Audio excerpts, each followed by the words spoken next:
idol, alam ba natin ang kahalagahan kung sumali tayo sa mga tinatawag nilang grupo?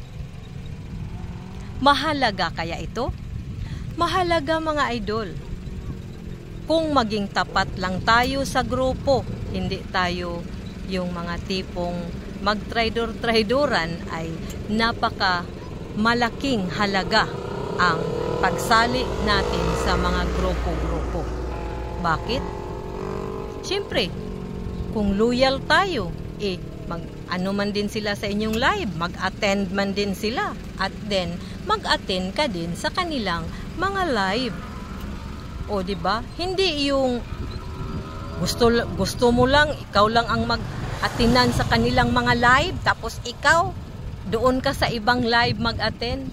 Mag-ano din tayo, mag-attend din. Oo, hindi yung pinipili lang natin ang ating kung sino, yung saan tayo mag-attend ng mga live.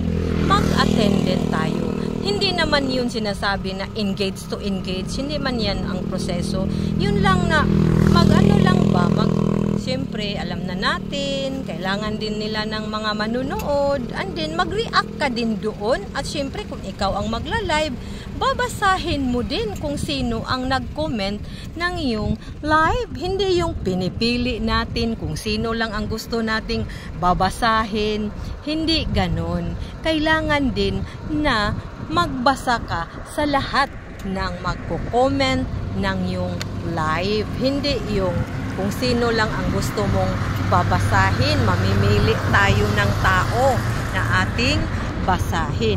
Kahit pa yung hindi mo kilala, kung ayaw mo sa nanonood, babasahin mo pa rin ang kanilang mga comment para naman ay masaya din sila, mag-enjoy sila habang nanonood sila sa iyong live. O di ba masaya, di ba? Kung ikaw din manonood ka sa kanilang live, babasahin din nila ang iyong comment. O di ba masaya?